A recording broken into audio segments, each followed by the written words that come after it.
And now, ladies and gentlemen, from the heart of the Inland Empire, right here in sunny Southern California, it's Robert Cardoza Live, where we talk about politics, money, and you. This is the intersection of business and politics. And now here's your host, Robert Cardoza. And welcome aboard. I am Robert Cardoza. You're listening to Robert Cardoza Live on the street at the intersection of business and politics. You know what, boy, we've got a super show for you. I tell you that every day, but that's because every day we do have a super show for you. Now, in today's show, we're going to discuss what we usually do. It's what's in the news, new legislation, the IRS loses, and I'm going to answer your emails just like I always do. We got some good ones for you today as well. Now, in today's special segments, this is so great. Every Tuesday and Thursday we do this. I'm going to be with Sean LaFave, and Sean and I are going to be continuing our discussion today on interesting travel locations, and then of course we'll probably talk about some health care as well. But right now I want you to stand by for news. But first off, I want you to know that at 3:01 p.m. Pacific time, it is currently 66 degrees here in the heart of the Inland Empire in sunny Southern California. Well, you know what? Let's talk about the news. We want to encapsulate that for you so we can, get enough things in there that you know what's going on, and then we'll get a little bit more in depth. Here are the 10 things that you need to know for Thursday today in your daily look at late-breaking news, upcoming events, and the stories that'll be talked about all day today and probably tomorrow too. And first up is why the Pope sounded tough. Has a tough note during the Mexico visit? Well, observers say the pontiff clearly feels both the church and the government have failed Mexico's people. And Obama is expected to visit Cuba next month. Word of the trip comes as the two countries continue their efforts to normalize relations. And the VA system takes a fresh hit. A suicide hotline operated by the Department of Veterans Affairs allowed crisis calls to go into voicemail, investigators say. That works out real good, doesn't it? And where Bernie Sanders is showing a surprising strength. Nevada was supposed to be one of Hillary Clinton's safest bets, but the race has tightened markedly. You know what? Pretty soon you're going to start hearing about a Hillary getting really paranoid about this. She's going to start getting really concerned. I think she probably is now. How about this? A car bomb kills at least 28 people in a Turkish capital. No one immediately claims responsibility for the attack in Ankara. Kurdish rebels, the Islamic State group, and the leftist extremist group have carried out attacks in Turkey recently. And who paid ransom to computer hackers? Oh, yeah. A Los Angeles hospital. I shouldn't be laughing. This is serious. A Los Angeles hospital says it forwarded a ransom in bitcoins equivalent to $17,000 to hackers who disabled its computer network. And, by the way, in case we don't get to it, no one was seriously hurt, and the records were all retrieved. So, but it's still a serious issue. The next item up, though, is Germany revives a call for no-fly zone in northern Syria. It's an idea that once might have greatly helped the rebels and protected civilians, but now is more complicated, dangerous, and unlikely due to Russia's air campaign. Well, there's a study out, testosterone treatment, no fountain of youth. A group of older men supplied with testosterone gel found only modest improvement in their sex lives, walking strength, and mood. Well, we'll see. And it doesn't say how old they were. It probably does in the completed section. And, Florida couple cashes in a winning ticket from a $1.6 billion Powerball. It's the second of 3 winning tickets from the record jackpot. Whoever holds the final ticket in California hasn't yet come forward publicly. And then a jury acquits Gwyneth Paltrow's accused stalker. Prosecutors allege that the Ohio man sent the actress dozens of unsolicited letters and gifts in recent years. Well, she can just pack up her cards and go home because the jury says no. Well, let's get more in depth here. Let's talk about the Pope versus Trump. Not Christian to only build border walls. Thrusting himself into the heated American presidential campaign, Pope Francis declared today that Donald Trump is not Christian if he wants to address illegal immigration only by building a wall along the U.S.-Mexican border. Trump fired back ferociously, saying it was disgraceful for a religious leader to question a person's faith. The rare back and forth between pontiff and presidential candidate was the latest astonishing development in an American election already roiled by Trump's freewheeling rhetoric and controversial policy proposals, particularly on immigration. It also underscored the popular Pope's willingness to needle U.S. politicians on hot-button issues. Francis's comments came hours after he concluded a visit to Mexico, where he prayed at the border for people who died trying to reach the United States. While speaking to reporters on the papal plane, he was asked what he thought of Trump's campaign pledge to build a wall along the entire length of the border and expel millions of people in the U.S. illegally. And a person who thinks only about building walls, wherever they may be, and not building bridges is not Christian, he said. While Francis said he would give the benefit of the doubt because he had not heard Trump's border plans independently, he added, I say only that this man is not a Christian if he has said things like that. Trump, a Presbyterian and the front runner for the Republican presidential nomination, responded within minutes. Wow. Yep. Now, I don't even know what to say. First of all, I don't know why the Pope is getting involved in United States politics other than the humanitarian part of the immigration issue. So I suppose that's probably what this is all driving at. Well, here's one for you. Super delegates help Clinton expand her lead despite the New Hampshire loss. So much for Bernie Sanders' big win in New Hampshire. Since then, Hillary Clinton has picked up endorsements from 87 more super delegates to the Democratic National Convention, dwarfing Sanders' gain from the New Hampshire primary, according to a new Associated Press survey. Sanders has added just 11 super delegate endorsements. If these party insiders continue to back Clinton overwhelmingly, and they can change their minds, Sanders would have to win the remaining primaries by a landslide just to catch up. He would have to roll up big margins because every Democratic contest awards delegates in proportion to the vote. So even the loser can get some. After the contests in Iowa and New Hampshire, Sanders has a small 36-32 lead among delegates won in primaries and caucuses, but when superdelegates are included, Clinton leads 481 to 55, according to the Associated Press count. It's essentially a parallel election that underscores Clinton's lopsided support from the Democratic establishment. Man, I don't, whatever happened to fairness? I don't know. Superdelegates? Is that just a way around this stuff? Well, let's talk about this. Profit or patriotism? What's driving the fight between the United States and Apple? Well, you know what? I'm going to tell you all about what's driving that fight right after these brief commercial messages. We'll be right back in just 1 minute. So please don't go away, folks. If you want to increase your client base and sales, then consider this, the Relationship Building Network at RBN. Given the current economic conditions and challenges, we all need to work smarter, make smarter decisions, invest our hard-earned dollars where it'll yield the best return for our investment. Many business professionals claim that the most effective networking group in Orange County is RBN. No other networking group or organization can offer what RBN offers. Make every year your best year. Join RBN and start reaping the benefits today. You know, nearly 3,000 businesses have joined RBN and experienced those benefits. Why join RBN? It's one group. It's one membership. It's no renewals. It's all through Orange County. RBN is a freestyle networking group. No mandatory attendance, no restrictions, no rules, and no penalties. Call them at 949-830-5776 or go to their website at rbninfo.com. That's 949-830-5776. If you've ever dreamed of having your own business to make your life secure, you know Water's Edge Wineries might be just the ticket. In 2004, their founder, Ken Lineberger, created the first winery franchise in California. It was a new concept with all of the functionality of a traditional winery, but without the vineyards. They purchase high-quality grape must from one of the largest winemaking companies in the world. Then they craft each wine carefully and bottle it right at their location. The winery was built to satisfy consumer demand for wine by the bottle and by the glass, but still kept the element of allowing customers to bottle their own custom vintage. Now, they're opening urban wineries across the United States under the brand Water's Edge Wineries. If you've ever dreamed of owning your own winery, it may be in reach right now through Water's Edge Wineries. Just give them a call. at 909-468-9463, extension 700. That's Water's Edge Wineries, 909-468-9463.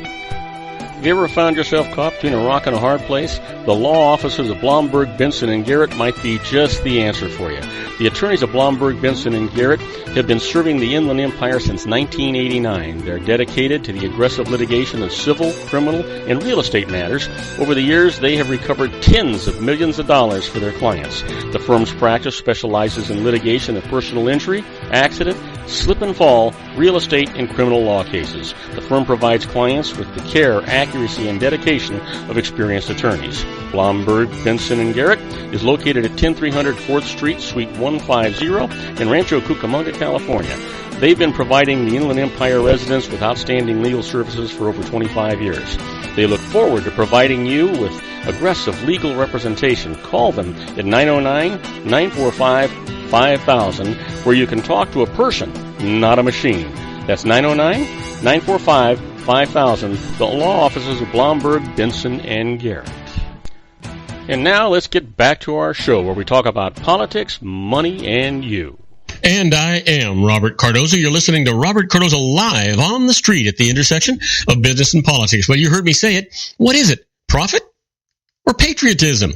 What's driving the fight between the United States and Apple? Well, battling an intense public broadsides, Apple Incorporated and the government are making their cases before anyone steps into the courtroom over a judge's order forcing Apple to help the FBI hack into an iPhone in a sensational terrorism case. Both sides are framing their statements in ways that foreshadow the high-profile legal arguments that pit digital privacy rights against the national security interests and could affect millions of cell phone users. Apple has until next Tuesday to protest in court the decision by U.S. Magistrate Judge Sherry Pym in California. But the public relations campaigns pitting one of the world's leading technology companies against the muscle of the United States government are already underway. Is Apple adequately cooperating with federal agents investigating the deadly terrorist attack in San Bernardino, California? Is this simply a dispute to recover information from an iPhone 5C used by the gunman, or more broadly, a fight affecting the privacy rights of innocent citizens who use Apple's flagship product? Is this about profits or patriotism? Well, it depends on who you ask. The key players include powerful institutions of government, politics, and industry. The Justice Department fired its first salvos in court papers asking the judge to order Apple to create sophisticated software that the FBI could load onto the phone to bypass a self-destruct feature that erases all data after 10 consecutive unsuccessful attempts to guess the unblocking passcode. Pointedly, prosecutors said Apple could help the FBI, but has declined to provide that assistance voluntarily, and they said Apple could perform the task easily. That point is crucial because the government can't compel a company's help in some cases if doing so would be unreasonably burdensome, even though the U.S. would almost certainly pay Apple for the work. Apple CEO Tim Cook disputed the claims in his first public statement, distancing the company from the suggestion that it was protecting the privacy of a terrorist. The FBI asked us for help in the days following the attack, and we have worked hard to support the government's efforts to solve this horrible crime, Cook said. We have no sympathy for terrorists. Cook also said the FBI's latest demand went beyond previous requests for help. The United States government has asked us for something we simply do not have, and something we consider too dangerous to create, Cook said. They have asked us to build a back door to the iPhone. Wow. Just doesn't seem right to me, does it? You know, Cook actually introduced that radioactive word, backdoor, into the current debate, and the White House quickly rejected it. Yeah, wouldn't they? I don't know how I feel about it. You know what? Might bring this subject up tomorrow. We have, a guest attorney coming on, Corey Freeberg. We're going to talk to him about Antonin Scalia and some issues there, but we could talk to him about Apple as well, I think. It'd be certainly the proper thing for us to do. And now, speaking of that, some want to limit justices to 18 years on the Supreme Court. Justice Antonin Scalia's sudden death a month before his 80th birthday and the potential impasse over replacing him is giving new impetus to an old idea, limiting the service of Supreme Court justices.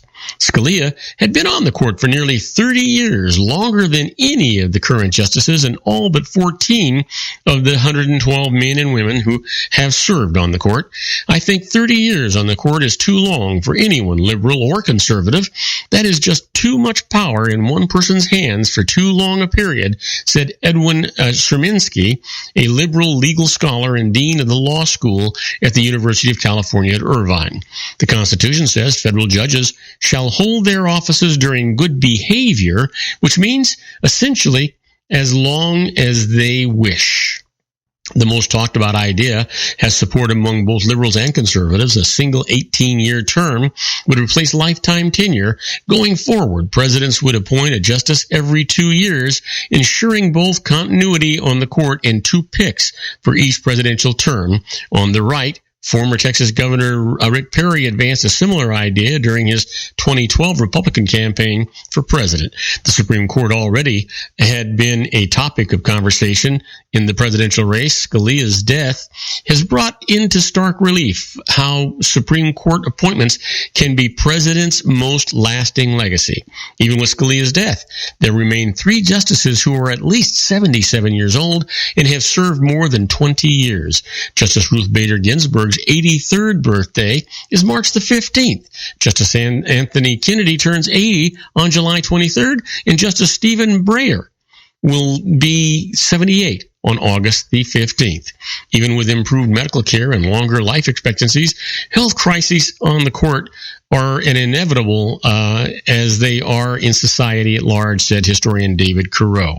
One thing we can say in the present day is the fact that we have a court that is this elderly at the moment, and there aren't any signs of decrepitude is like the Florida Gulf Coast dodging a hurricane, girl said. Well, I don't know that I follow that. I think that there should be some rules. There should be something there, but I don't think having an 18-year limit is it.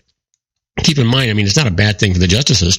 Regardless of how long a justice actually serves, when they retire, they get 100% of their salary until they die. So that's kind of there. How about this? Skeptics doubt the new Chicago video policy will rebuild trust. Mayor Rahm Emanuel's promise to release videos of police shootings in no more than 3 months was touted as a way to bring more transparency to Chicago after the city took more than a year to make public the footage of a teenager's death. But skeptics question why Chicago needs so long to release the same type of videos that Cincinnati and Seattle already make public within days, if not hours. That has shown doubts that the new practice will do little to restore the trust that was damaged when the public saw the new famous video of a white officer firing an entire magazine into Laquan McDonald, who was black, as he appeared to walk away from the police. The policy announced Tuesday calls for all videos to be released within 60 days. The deadline could be extended to 90 days if law enforcement requests a delay. I don't know why it has to be delayed at all, other than, public scrutiny. That's the only thing that I can think of. In any event, we're going to go for another short commercial break. When we come back, I'm going to talk about the IRS loses. And the first case that's coming up is a farmer's profit motive makes all of his losses deductible. And I'll tell you all about that right after we come back. Don't go away. Isn't it time to shine the spotlight on your expertise? The Interview, starring you. Here's your chance to capture 5 minutes of fame with The Interview. This isn't just any interview. This is your opportunity to showcase your expertise and position yourself as a trusted expert in a one-on-one video interview hosted by Robert Cardoza, host of the nationally syndicated show Robert Cardoza Live and powered by AHA Studios. What is it? A professionally recorded video for your use. Robert Cardoza interviews you on the set where he records his show. Professional interview showcases your expertise and value, shot in a state-of-the-art studio. And what's in it for you? Gain credibility as an expert, earn the trust of your target market, educate in a way that intrigues your audience, gain a powerful marketing tool that offers dozens of uses, website, video sharing sites, social media, email, DVDs, direct mail, lobby video, resumes, profile building, all that kind of stuff. Association with the nationally syndicated celebrity. That's right. And let's talk about AHA Studios. AHA is a strategic marketing firm that leverages the powerful in visual persuasion to help your business create powerful messages that connect with your target market. AHA ventures way beyond strategy, delivering the marketing collateral you need to start driving a new business through your doors. AHA has a full-service, in-house, state-of-the-art production studio to bring your messages to life using video. Discover how to make the interview work for you. Call 949-831-2222. That's 949-831-2222. AHA Image Studios, Incorporated. Dr. Stephen Tidwell, Gentle Family Dentistry in a caring, personalized environment. Here at Dr. Tidwell's office, we are dedicated to helping you keep your teeth healthy. We are a state-of-the-art dental practice that still believes in traditional values, such as excellent customer service and individual attention. We have a special welcoming offer for you for just $39, a complete exam, personal consultation, professional cleaning, and all necessary x-rays. That's a $266 value for $39. Dr. Tidwell has 2 convenient locations and experienced staff to provide you with professional care and personal attention that you deserve. Call today. Don't delay. A great smile another day. Call 909-944-7308. That's 909-944-7308 for Rancho Cucamonga or San Bernardino. Joel Saltzman is Dr. Wireless. He has turned his considerable expertise into consumer credit risk and wireless security into a highly specialized independent web-based consulting enterprise targeting consumer credit risk analysis and wireless transactional security and monitoring. He works as a wireless analyst, veteran independent agent, and consumer liaison for most wireless telecom carriers and equipment manufacturers. For more than 20 years, corporate and private clients and media audiences have counted on his unvarnished advice while weighing the technology, performance, and cost differences between Sprint, Nextel, AT&T, Verizon, and T-Mobile.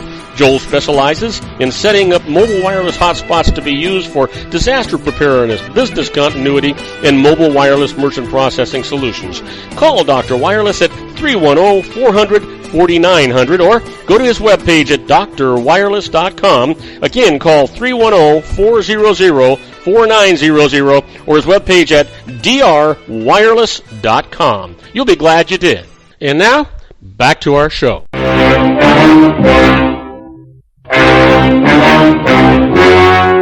The story you are about to see is true.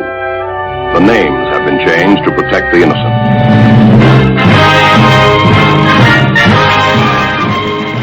Oh yeah, here we are, my favorite part of the show, the IRS loses. Just sends chills up and down my spine. But you know what? We've got 3 great cases here today, and I just want to get right into them. The first one, the IRS loses. A farmer's profit motive makes losses deductible. Remember, it's his motive we're talking about. In this case, Benny Mullins was a successful business owner who grew up on a farm and wanted to return to owning one. He bought a cattle farm and, after semi-retiring, lived and worked on it.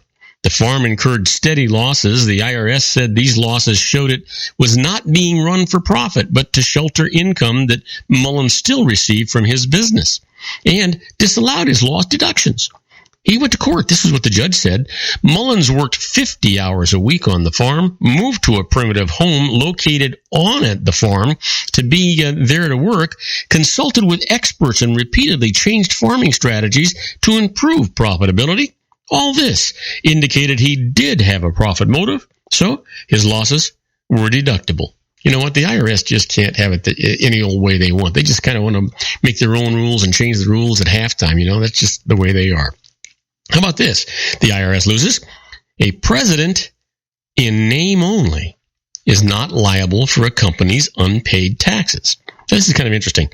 Ellen Marino was the president of a lending company founded by her son. Now, the issue is here that the business was run by her live-in companion, who was ineligible under state law to be an officer of the company because of his past credit problems. Any tasks that Ellen actually performed for the company, she did under his direction. When the company fell behind on its payroll taxes, the IRS contacted her and she informed her companion. Eventually, the IRS assessed $76,000 in personal liability against her for the unpaid taxes. But this is what the court actually said. Marino had no real authority over the company's finances, so she was not responsible nor liable for the taxes. It just kind of makes common sense, doesn't it? Yeah, the IRS, again, trying to get their way. They don't care what cost it is for them to win. How about this? The IRS loses. They cannot seize winnings that one player wins for another. This is interesting. Robert Whitlatch, devised a system for winning video lottery jackpots. Now, it required playing the same machine for many hours, so he hired Paul Kovach to play a machine for him and gave Kovach all the funds to be wagered. When Kovach hit a jackpot, Whitlatch claimed it, but both the casino and IRS said it was payable to Kovach, the actual player. The IRS then tried to take the entire jackpot to settle Kovach's back tax debts. So Kovach went to court. This is what the judge said. Neither the state gaming law nor the casino's published rules barred one person from playing for another. So the winnings are Whitlatch's, who also collects interest from the IRS for his delay in collecting them, and attorney's fees for actually having to go to court to get justice and satisfaction. Shame on the IRS. What were they thinking? Well, you've heard me say many times, wouldn't you like to be a fly on the wall when the IRS is doing stuff? Well, that's where we're at right now. With this segment, we say inside the IRS. It's sort of like the Twilight Zone.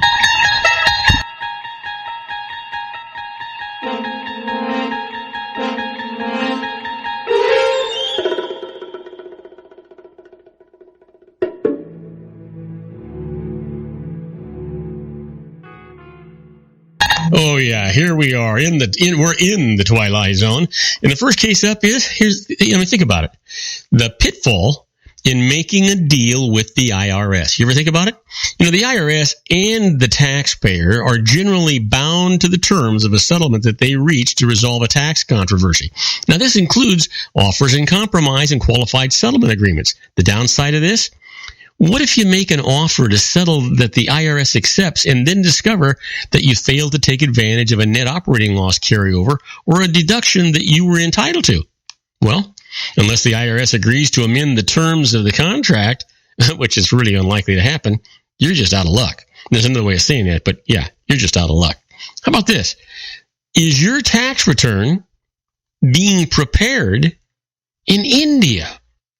Well, some tax practitioners, including CPA firms, are outsourcing the preparation of income tax returns to countries offering cheap labor. India is often used. When returns are done this way, the tax practitioner signing your return still has primary responsibility for that return and for the accuracy of the return. Here's the risk, though.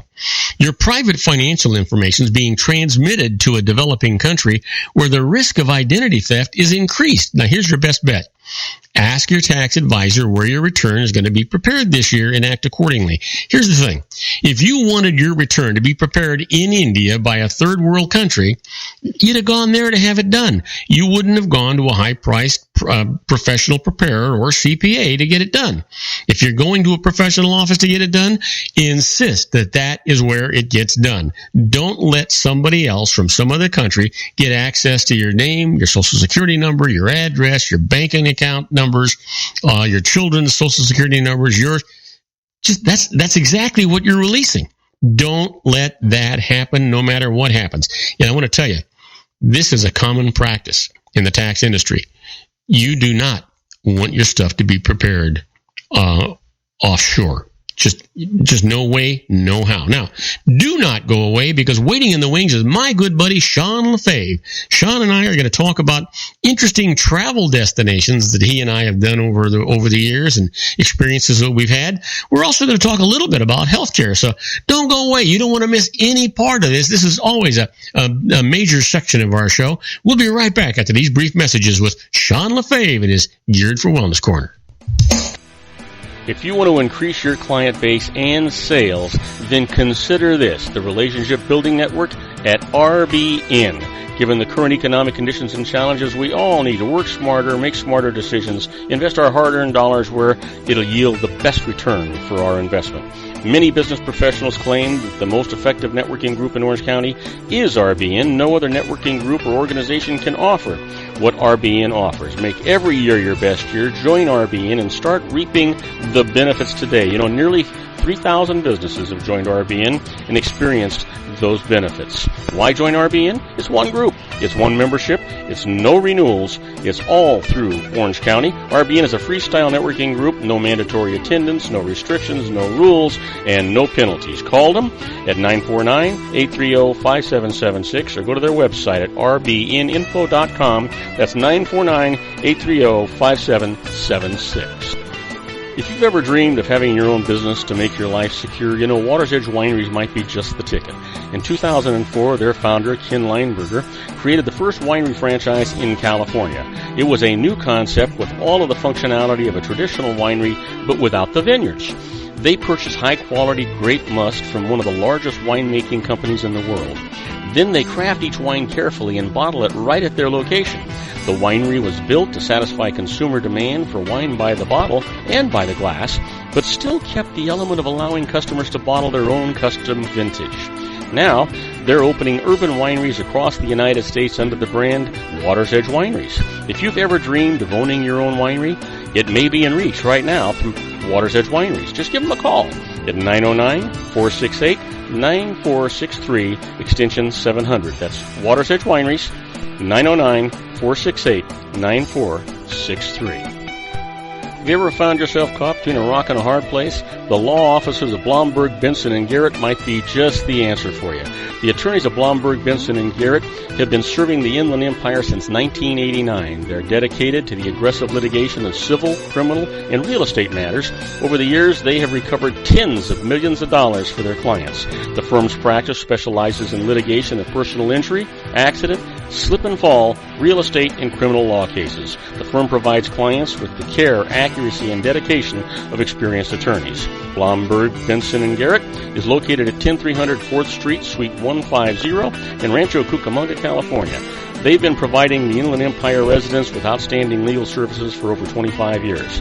They look forward to providing you with aggressive legal representation. Call them at 909-945-5000, where you can talk to a person, not a machine. That's 909-945-5000, the law offices of Blomberg, Benson, and Garrett. And now let's get back to our show where we talk about politics, money, and you. And now, ladies and gentlemen, coming to you from his personal meditation lounge in Orange County, California, a professional dedicated to conquering many chronic conditions from autism to weight loss and everything in between. The nationally recognized wellness coach, consultant, and lecturer, Sean LaFave, in his Geared for Wellness Corner.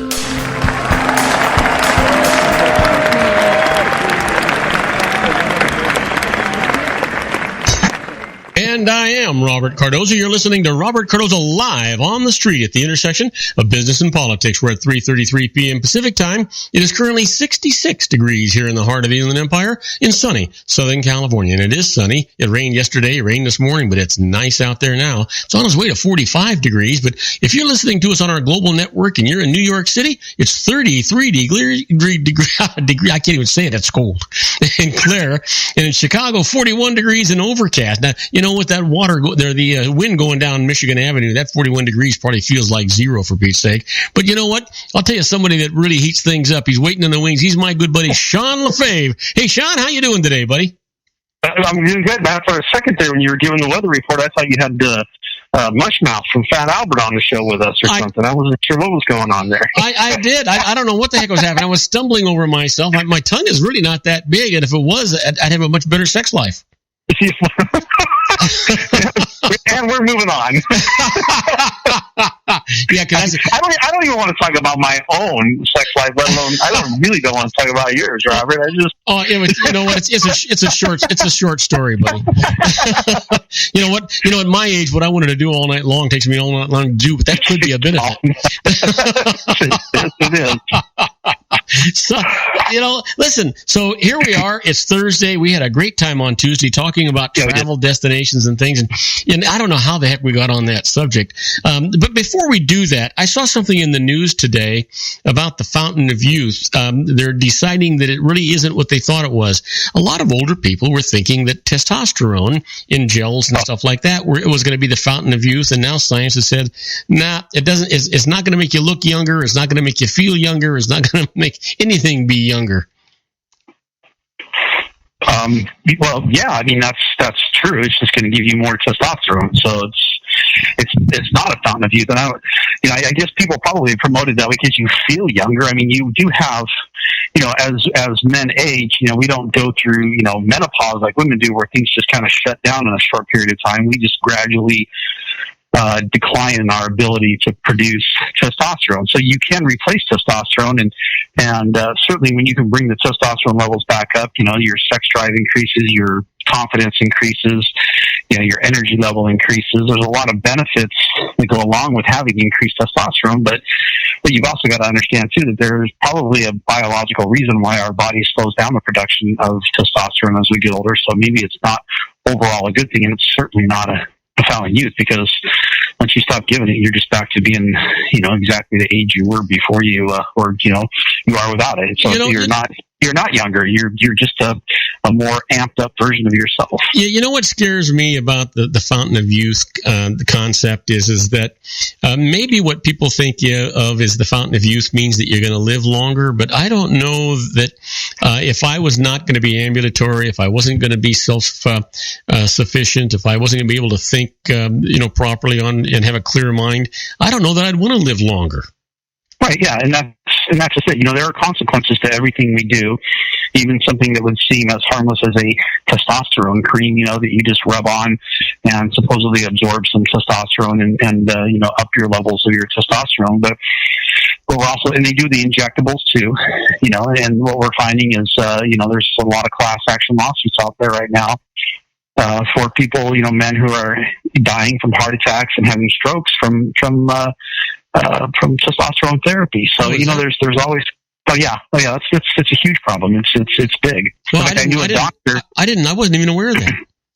Oh yeah. I knew a doctor years ago, probably about a year. Let's see, it's probably about 3 years ago. Mm-hmm. It's actually it was two doctors, and actually they had talked to me about coming and working with them on the business side of their clinic, and that was one of the things that they wanted to get into was doing testosterone therapy, because there's big money in it. Think about it. You don't have to convince a man that he wants testosterone. That's not the problem. It's whether or not he can afford it, or whether or not he actually wants to do it. Some guys just don't care. They're not into it. A lot of guys, it's just like, it's like most women, you don't have to convince them, hey, you need makeup. They know that they want makeup, and they don't need it, but they want it. And so a lot of men want this testosterone therapy, and so there's a lot of money in it. People will pay cash for it because it makes them feel good. It gives them energy, gives them that confidence. So, but after one of the doctors did a lot of research, he realized, he says, man, there's so many lawsuits out there right now. He goes, I don't want to touch this with a 10-foot pole. So let me ask you, when we talk about testosterone therapy, are we talking about a synthetic testosterone? Are we talking about animal testosterone? Are we talking about testosterone that is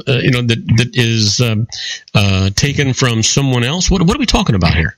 Yeah, you're talking about primarily this is a synthetic testosterone. It's a testosterone that's made to act like our own testosterone. Just like when you give a woman estrogen pills for estrogen replacement therapy, or for birth control pills, it's a synthetic form, and sometimes it's compatible with people, and sometimes it's not. It's just like anything else. So, if you talk to if you put 100 women in a room, which I would never advise doing for just general purposes unless you have a very specific function. I don't think I'd ever want to put 100 women together. You want to talk about a brutal fight? I mean, nothing like when women don't get along. Yeah, you got to keep them distracted. You get that many women in a room, you got to have something good to distract them the whole time. If you got that many women in a room, you better be in another state. Exactly. But if you get 100 women and you could poll them and say, hey, who's been on birth control? And if they all raise their hand, let's say you get 100 women who have been on birth control, and you ask them, how was your experience of being on birth control? Some of them will tell you it was awesome. My acne cleared up. My cycle went perfect. I was getting 4 weeks, cycle. I would bleed for like 2 or 3 days, and I felt great. I didn't cramp as much. And then you will have other women on the very other end of the spectrum, and they'll go, you know what? I didn't stop bleeding. I mean, I've known women who got those IUD or whatever it's called, the implants they put under this the IUD. The IUD. Yeah, exactly. Yeah. But I've known women who get those implanted, and they say they did not stop bleeding until they had it removed. So let me ask you. So everybody reacts different. Yeah, since we're talking about sexual desires and the body functions and things like that, I've never really fully understood. Women athletes have a tendency that they don't menstruate. Why is that? I don't fully understand it because it's not been something I've really, had a reason to dig into. But but whenever you have an athlete who is usually a very aggressive athlete, one thing that happens is you tend to see higher levels of testosterone. That's going to throw off things for a woman. But also, when a woman gets really low in fat, we see these women who are doing these CrossFit or doing these fitness models, and they're super super low in fat, and a lot of people really like that and stuff. But the fact is, it's really not healthy for a woman. It's not healthy for a man to be super low in fat. Most men can get away with it, but women need that fat to stabilize their hormone production levels. And so when they get too low in fat, when they become too active, the body has a way. Women have been. It's funny.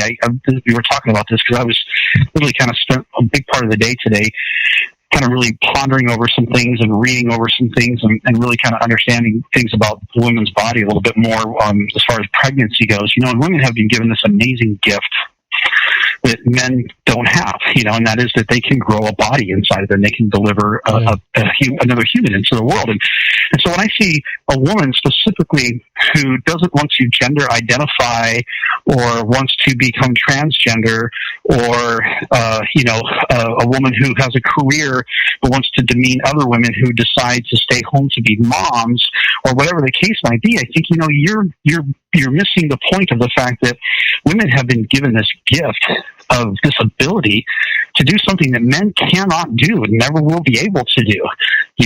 Now granted, you need a guy for a few seconds to make it happen, but once that part's done, you don't need him anymore. The woman's got to stick around for 9 full months, and really for a healthy baby, it's more like a couple of years because you got to breastfeed the baby to make it super healthy. And so what happens is when a woman is in a constant state of stress, and when you're a professional athlete, when you're an extreme athlete, you're constantly under stress, the body sends signals to itself saying, you know what, this is a stressful situation. This is not a good time to bring a child into the world. And because this pregnancy may not go well, or something may happen to the mother. You think about where we came from. Go back a few thousand years. That we didn't live in where we had hospitals, or where we had a bedroom, or where we had at least people lived in a more primitive state. And so for survival purposes, the body had to be able to shut itself down, so that if a woman was in a constant state of stress, she was under a constant threat, then that was not a good time to have a baby. And so that biological function is still there. So when you get a professional athlete that is constantly under physical, mental, emotional stress that it takes to become a very successful athlete, the body shuts down the production of the eggs and stops the woman from getting pregnant, and then that makes the cycle go away. It's a biological function of survival of the species is really what it is. So you said something that kind of tweaked my mind a little bit, and you were talking about transgender, and I certainly understand that when a man wants to be transgender, they're just putting a vagina where his penis used to be, and creating mammary glands and long hair and that kind of stuff, and giving him female hormones.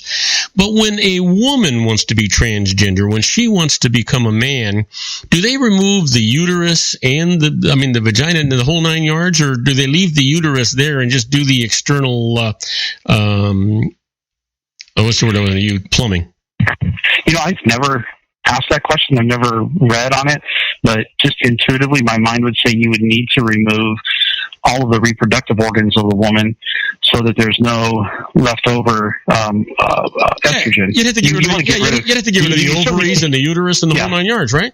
Because the uterus actually stores. The uterus is very important. Like a lot of women get hysterectomies, and they think, well, it's just I can't have babies anymore. What's the point of having a uterus? Well, actually, the uterus stores hormones. It stores the estrogen, excess amounts of estrogen, and slowly releases them over time, even after menopause. And so, women who have hysterectomies, they definitely have a huge. They're already on estrogen therapy, but they have a lot more problems with I guess they don't really go through menopause, but they have what you would call menopausal issues because they have hormone problems for the rest of their lives. And so you need that uterus. So you would have to remove, if you're going to transgender a woman, you would need to remove the uterus because it also carries excess amounts of estrogen to the body as well. We had to take a break, and this wasn't necessarily the travel log that I was thinking about. No, this is traveling into a whole different area. but when we come back, let's travel to some physical locations that you fly to, or you take a train to, or a boat, Absolutely. Or a car, or you walk, rather than a mind-bending travel log. Anyway, we're talking. This was fun. I enjoyed it, but we'll talk about some cool places. All right, listen, we're talking to our own Sean LaFave in the Gear to Wellness Corner. At least we got some health care in there, Sean. We'll be right back with Sean right after these brief messages. Do not go away. Isn't it time to shine the spotlight on your expertise? The Interview, starring you. Here's your chance to capture 5 minutes of fame with The Interview. This isn't just any interview. This is your opportunity to showcase your expertise and position yourself as a trusted expert in a one-on-one video interview hosted by Robert Cardoza, host of the nationally syndicated show Robert Cardoza Live and powered by AHA Studios. What is it? A professionally recorded video for your use. Robert Cardoza interviews you on the set where he records his show. Professional interview showcases your expertise and value, shot in a state-of-the-art studio. And what's in it for you? Gain credibility as an expert, earn the trust of your target market, educate in a way that intrigues your audience, gain a powerful marketing tool that offers dozens of uses, website, video sharing sites, social media, email, DVDs, direct mail, lobby video, resumes, profile building, all that kind of stuff. Association with the nationally syndicated celebrity. That's right. And let's talk about AHA Studios. AHA is a strategic marketing firm that leverages the powerful and visual persuasion to help your business create powerful messages that connect with your target market. AHA ventures way beyond strategy, delivering the marketing collateral you need to start driving a new business through your doors. AHA has a full-service, in-house, state-of-the-art production studio to bring your messages to life using video. Discover how to make The Interview work for you. Call 949-831-2222. That's 949-831-2222. AHA Image Studios Incorporated.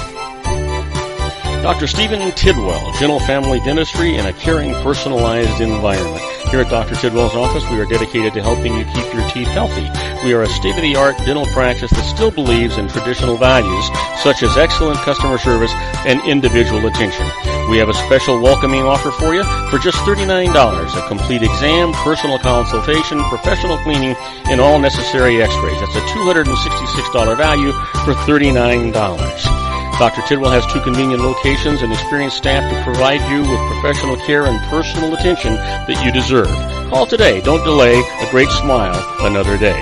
Call 909-944-7308. That's 909-944-7308 for Rancho Cucamonga or San Bernardino.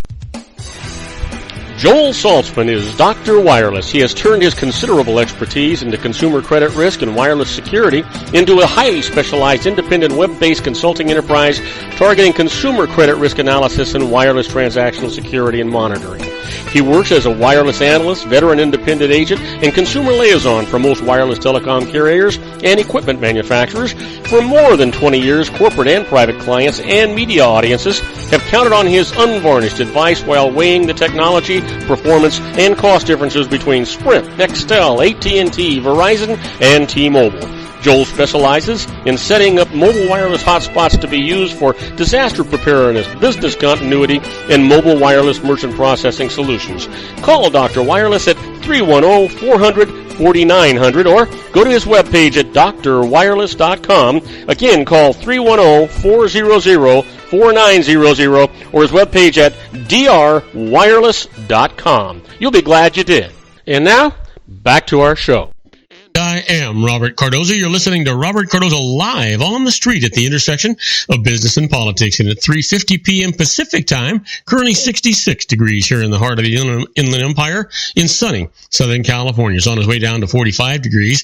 But if you're listening on our global network and you're in Paris, France, well, it's 34 degrees and partly cloudy. And if you're in Rome, Italy, it's 43 degrees and clear. And if you're in either one of those places, I am very, very envious of you because I've been and Sean's been, and it is a good place to be. Hey, Sean, let's talk about some unique stuff. You want to get started, or do you want me to get started? Yeah, I can get started. I've got a ton of places in my mind. Of course, whenever we talk about travel, you're always going to hear me talk about Spain. So I'll try to stay away from Spain today. But it's one of my favorite places, and I want to get back there again someday. The food, the people, and the country are absolutely magnificent. Yeah, everything about that country is just wonderful. Everything, I love it. But I gotta say, of places that I've been that maybe the average person would never go or never consider going, maybe because it's not something that really is on the radar of most people. Several years ago, I was fortunate. Actually, I've been twice now. I went to Iceland, and of course, a lot of people wouldn't think, oh, Iceland, that would be a fantastic vacation destination. But I can tell you that it's a little bit pricey when you're there. Things definitely on the free market there are a little bit more expensive than they are here in the United States. But it is one of the most spectacular places I have ever seen. It's unbelievable. Now, I went in the summertime, and I would definitely recommend going in the summer and not in the winter because just like being up in Alaska, they get the sun, a lot of sun during the summertime and not very much during the winter. Matter of fact, in the summer when I was there, literally the sun kind of dips down below the horizon and it gets to turn about dusk. That's not quite nighttime, and it stays there for about an hour. But well, it's the land. It's the land of the midnight sun, right? It's the land of the midnight sun, just like Alaska, exactly. Well, before we get off that, it's interesting that you say Iceland, and I have flown over Iceland and Greenland, and my observation is that Iceland is green and Greenland is full of ice. Oh yeah, Greenland is just from everyone I've talked to says Greenland is not a place you ever want to go visit for vacation. There's just really no reason. It's just a frozen, wasteland. Exactly. So when you were in Iceland, I mean, were you living there, or were you vacationing, traveling there? No, what was? Yeah, I was just there for like a couple of weeks. Just as a vacation. It was just fun.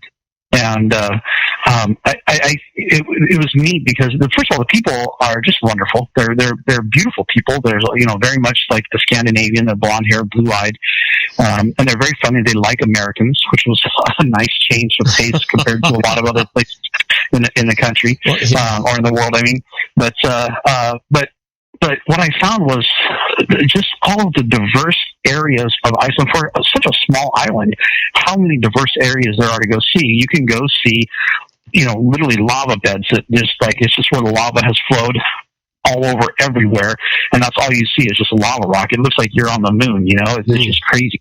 Like I think there was speculation made that when they took the pictures of the lunar landing, when the Apollo team went up there, that they think that it was fake and actually It was done in Iceland. A lot of people say that. Yeah, I remember that. I forget what the name of that movie was called. But, I hadn't realized that. Are there active volcanoes on Iceland? I don't know. I don't remember if there's still an active volcano or volcanoes not. I know there's a lot of hot springs, which come from, I'm assuming, from volcanic type activity. Mm-hmm. And in fact, if you think of like one of the biggest geyser, we talk about all the geysers around, like Old Faithful up in Yellowstone as a geyser. And I've seen that, and it's really cool to go watch. But geyser is actually a name. It's not a description of what it is. Geyser is the name of a hot spring in Iceland. And so when someone says, hey, there might be a box of tissues that are made by Scott Tissues or Scott brand tissues, and someone says, hey, hand me a Kleenex, you don't correct them and say, no, that's a Scott tissue, but I'll give you one anyway. You know what I'm saying? People, it's a Kleenex. Give me a Kleenex. I'm going to go blow my nose. Yeah. Well, when you say geyser, you're actually talking about geyser, the hot spring, the biggest hot spring there in Iceland. And I've gone to visit that, and it's really cool because there's this kind of milky, bluish water that kind of flows everywhere around, and it's coming out of this hot spring. And is it really hot? I mean, is it so hot that you can't get in it, or? Oh yeah, it's super hot. Yeah. Well, there's parts you can go to. They'll boil you if you go into them. And there's water bubbling up. There's steam coming up everywhere, and there's that. In fact, there's a place in Iceland called the Blue Lagoon, and when you walk up to it, the water, it's just a big pool. It's like a lake, if you will. That is made from this underground spring, and they've got a fence that goes through probably about, you can walk maybe a third of the way into it, if maybe not even that far, maybe only 20% of the way in, where they've got a fence that you can't walk in, because if you go too far in, you'll literally cook yourself. It's that hot when you get farther in, and they've got a power plant there that they use, the geothermal energy from the hot spring to for power. But you can go in, and you can actually go into this hot spring. So let me interrupt you for a second. Is it so hot? I mean, I can tell you that there's a place in the Azore Islands, which is part of Portugal, off the coast of Portugal. I've been there. Love it. And they have a lot of volcanic activity, and they actually dig holes and cook under the ground. They'll put meat and vegetables and stuff down there and cover it up, and then come back later and it's been cooked. Does the same thing happen in Iceland?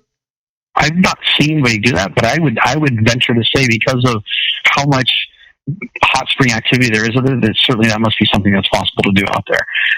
So I would venture to say that's something they could do. I haven't seen it, but I wouldn't be surprised if they do that there. So it's just, I mean, there's so much. But anyway, this Blue Lagoon, you go there and you walk into the thing, and the mud at the bottom is real squishy. And I'm actually walking right now and making like the stepping that I would make. I'm actually stepping. I'm like reenacting, as if you can see me. I'm reenacting how you walk to the stuff, because your foot sinks and you pull your foot out of it, and then you take a step and it squishes back in. And you're like, imagine walking through really thick, deep, sticky mud.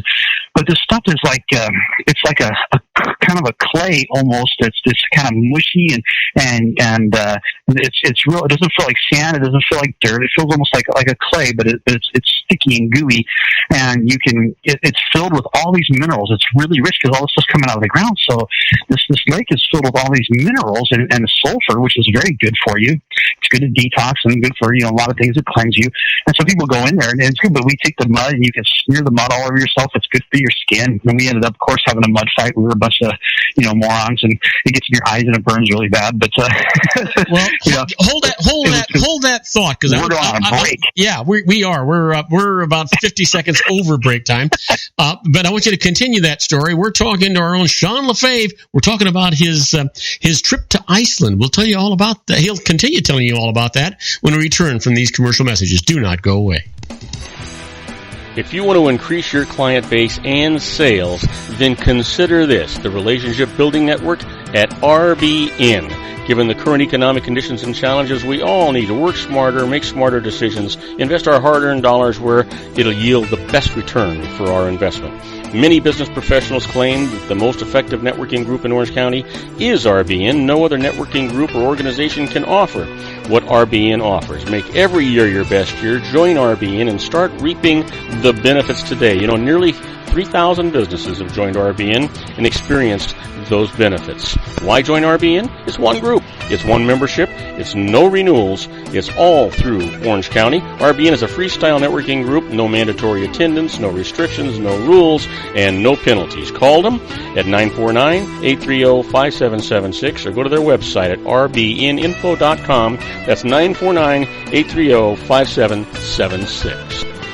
If you've ever dreamed of having your own business to make your life secure, you know Water's Edge Wineries might be just the ticket. In 2004, their founder, Ken Lineberger, created the first winery franchise in California. It was a new concept with all of the functionality of a traditional winery, but without the vineyards. They purchase high-quality grape must from one of the largest winemaking companies in the world. Then they craft each wine carefully and bottle it right at their location. The winery was built to satisfy consumer demand for wine by the bottle and by the glass, but still kept the element of allowing customers to bottle their own custom vintage. Now, they're opening urban wineries across the United States under the brand Water's Edge Wineries. If you've ever dreamed of owning your own winery, it may be in reach right now through Water's Edge Wineries. Just give them a call at 909-468-9463, extension 700. That's Water's Edge Wineries, 909-468-9463. Have you ever found yourself caught between a rock and a hard place? The law offices of Blomberg, Benson, and Garrett might be just the answer for you. The attorneys of Blomberg, Benson, and Garrett have been serving the Inland Empire since 1989. They're dedicated to the aggressive litigation of civil, criminal, and real estate matters. Over the years, they have recovered tens of millions of dollars for their clients. The firm's practice specializes in litigation of personal injury, accident, slip and fall, real estate, and criminal law cases. The firm provides clients with the care, accuracy, and dedication of experienced attorneys. Blomberg, Benson, and Garrett is located at 10300 4th Street, Suite 150 in Rancho Cucamonga, California. They've been providing the Inland Empire residents with outstanding legal services for over 25 years. They look forward to providing you with aggressive legal representation. Call them at 909-945-5000, where you can talk to a person, not a machine. That's 909-945-5000, the law offices of Blomberg, Benson, and Garrett. And now let's get back to our show where we talk about politics, money, and you. And I am Robert Cardoza. You're listening to Robert Cardoza live on the street at the intersection of business and politics. We're at 4:01 p.m. Pacific time. It's currently 66 degrees here in the heart of the Inland Empire in sunny Southern California. Well, if you're listening to us on our global syndicate, you're listening in London. It's 39 degrees and clear. And in Vienna, Austria, it is 37 degrees with light rain. But boy, you want to talk about bringing up the heat? The heat is here. We're talking about Iceland, and it's hot. We're talking to Sean Lefebvre about his trip to Iceland. Hey, Sean, you got the microphone, buddy. All right. So, anyway, so I'll talk about that Blue Lagoon. There's tons of geysers there, or hot springs there, and there is the geyser. I guess the granddaddy of all hot springs, I guess, if you will. It's a beautiful place. In fact, they got we did these pony rides. I guess they call them Shetland, not Shetland. They're like a Shetland pony, but they're called an Icelandic pony. And it's just a really small horse, or it's a pony, whatever you want to call it. And you could go on and you could go for these rides, and they would take you out. It's like a trail horse, but it's just this little pony that I don't even know how tall it stands, like 10 or 11 hands. It's really short. And we rode around, and there's these gorgeous, it's green, lush valleys and hillsides, and there's these cliffs, and there's these waterfalls and these great rock formations, and I mean, it is just that country. You're saying it's naturally beautiful, right? It's naturally beautiful. Yep. Yeah, I mean, so I got to say this part was kind of funny. So we go to ride these Icelandic ponies. Right? We're going to go ride these horses. They put the saddles on them for us and everything, and get them all ready to go.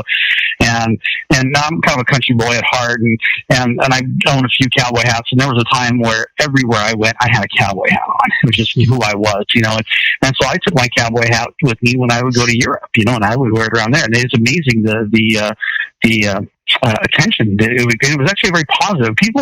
Even people who think, "Oh, I don't like Americans," if they see a cowboy, that's very that carries a whole different level of mystery and respect and just I don't know how to put it, but they love American cowboys. So in Europe. Were you wearing cowboy boots too? Oh yeah. So jeans, cowboy boots. But, I didn't feel so bad wearing cowboy boots in Europe because everyone there wears leather shoes. Yeah. And so I would rather wear my cowboy boots than my tennis shoes. But so we get up and I've got my cowboy hat on and they're handing out helmets to everybody. You're supposed to wear this like little, looks like kind of like a little kid's bicycle helmet almost kind of thing, And this woman hands me a helmet. And I'm like, no, I'm good. I don't need a helmet. And she goes, oh, it's required. Everybody has to wear a helmet. I said, no, I'm okay. I have a cowboy hat. and she says, well, you're supposed to wear the helmet. And I looked at her, I said, I saw your little ponies outside. I said, I've ridden horses twice the size of those things, and all I've ever worn is a cowboy hat. I said, I promise you, I'm not going to fall off, and I'm not going to get hurt. And if I do fall off, I said, my cowboy hat's going to keep me safe. We're good. I don't need a helmet. And she just looked at me, and she smiled, and she says, okay, you don't need a helmet. But everybody else. And for those people that haven't seen Sean's a pretty good sized guy. He wouldn't fall off that little Shetland pony anyway. He'd probably just step off of it. That's pretty much it. When you're sitting your feet are literally dangling probably like 6 inches off the ground. You're not that far up. It's really kind of funny. So I got to ride around. All my friends, they got these goofy looking little helmets on, and I'm out there on my little Icelandic pony with my cowboy hat. But it is just an absolutely beautiful place. The people are wonderful. We went fishing. We went out to some pier. I caught for the first time ever a flounder, which I had never seen a flounder before. I'd eaten it. I'd never seen it. It's one of the ugliest fish alive. I caught this and I'm like, this thing is mutated. There's something wrong with it. Like its eyes are all on one side. And my friend said, no, that's just the way it's made. But we, it just, and because it does snow a lot there and they get quite a bit of rain, everyone there, it seems like everyone, but the vast majority of people for sure, all have some sort of a 4-wheel drive vehicle, 4-wheel drive truck, 4-wheel drive SUV, 4-wheel drive van. They'll have like a full-size cargo van that's jacked up with they got big mudder tires on them. It's like being down in a Marine base. You know what I'm saying? With all these guys with these big trucks that are all jacked up with the big tires and everything on it. That's how the locals live out there because they need it. And of course, their two main sources of industry are fishing, which is huge, and also wool. So they've got some of the finest wool in the world comes from Iceland. Is that right? Yep, that Icelandic wool is valuable. It's awesome. Matter of fact, they have put such a high value on their sheep that if you're driving down the road and you hit and you kill one of their sheep, at least this is the way it was when I was there. They may have changed the laws by now. If you hit a sheep, we were told by the people who kind of like kind of in the know there, they said don't stop. Whatever you do, if you kill a sheep, don't stop. Just keep driving. Just hopefully nobody saw you because you're responsible for the cost of replacing that sheep, all of the wool that it would produced in its lifetime, and the cost of all of the offspring that it could have produced in its lifetime. Wait a minute. If you replace the sheep, why do you have to do all the rest of the stuff? I don't know, but that was the law. That's the way it was told to us. It reminds me of a question that I once heard in Scotland, and that's why Scottish men wear kilts. It's so the sheep don't hear the zippers. I like that. That's fun. I know I'm going to get in trouble for that one. I love that one. That one's actually. I'm going to use that one. I've never heard that one before. I actually have. And Scotland is another place. We'll have to talk about that another time too. In fact, when I do talk about Scotland, ask me. I've got a cute little Scottish joke that I can tell you, and it's a lot of fun. So and it's kind of right up your alley of jokes that you would appreciate. But Scotland is definitely. It's an amazing place, and I love it. It's Spain and Scotland are my two favorite places I've ever been. But Iceland, for people who are looking for something unique and different, a place that you wouldn't normally consider for whatever reason, you could go there and easily spend a couple weeks and never get tired of all the things that there are. And there's nightlife there. There's everything. They've got Reykjavik. Matter of fact, I went to, I don't know if it's still there, but I went to the Hard Rock Cafe. They had a Hard Rock. It's so funny. I came back and I was living in the Midwest at the time, and I came back and I was at this concert, and there was this guy there, and he was drunk as a skunk, as they say, and I had my Hard Rock Cafe Reykjavik shirt on, and then it's spelled Reykjavik, and this guy walks in, he goes, Where's Reykjavik? there ain't no Hard Rock Cafe in no Reykjavik. And I said, yeah, there is. And I had to explain to him that there, in fact, was. And there's Hard Rock Cafes all over the place. But, so they've got quite a bit. Like, they have the Kentucky Fried Chicken at McDonald's. Matter of fact, when I was there, a bucket of Kentucky Fried Chicken was like $40-something. That's how expensive wasn't that disappointing? The first time that you left the United States, right? And you're looking for this, I was going to say European, but this other country experience, right?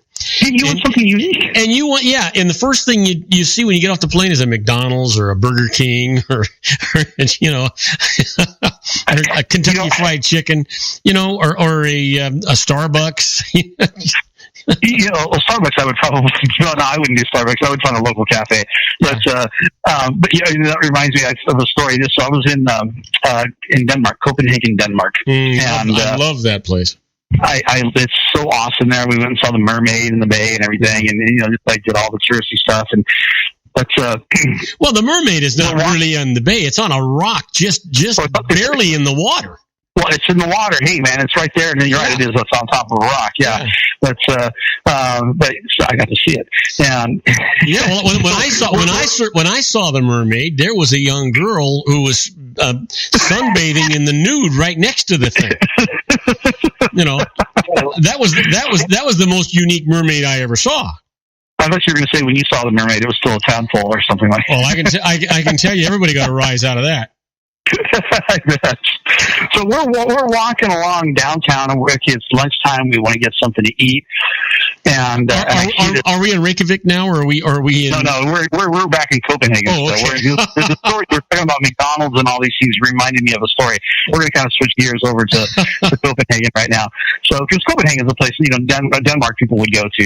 That's a destination spot. But so we're walking around. We're looking for lunch, and we see this cafe. It looks like a neat little cafe. And we pop our head in, and immediately I know for sure that I want to have lunch here. And this is the reason: is there was only one person working at least maybe there was someone in the kitchen. I don't know, but in the front there was one person, and she looked like she was a Swedish bikini volleyball swimsuit model or something like that. She was tall. I mean, she was like what you picture when you think of Scandinavian women. Yeah, drop dead gorgeous. Yes, drop dead gorgeous. Blonde hair, blue eyes, the high cheekbones. It was like why aren't you in the movies kind of thing. Yeah. So I'm like, oh, we got to go here. So we walked in and we said, hey, can we see a menu? And she says, well, all we have today is a buffet. We don't have a menu. And we said, oh, well, what's on the buffet? And she says, herring prepared 15 different ways. And I said, man, I'm game for that. I definitely got to try that. And two of our buddies that were with us, they said, we're going to go to McDonald's. I'm like, seriously? You're not even going to try to find another cafe? You're going to go to McDonald's? They're like, we're going to McDonald's. We're going to say that we got a McDonald's burger in Copenhagen. I'm like, you guys are idiots. But so we did. We had 15 different types of herring. I can't remember all of them. There was two of them that I was not crazy about. One was fried. The other one was raw. Still after 13 that you fell in love with, right? 13 types of herring, and I love the herring is a big, it's a very popular fish out there. So they had kippered herrings, they had, boiled herring, they had curry herring, they had mustard herring, they had all this different kind of herring, and it was just, I was like, I will probably never, for the rest of my life, ever walk into a cafe and they go, oh, you know what we've got today? Herring, prepared 15 different ways. That's probably never.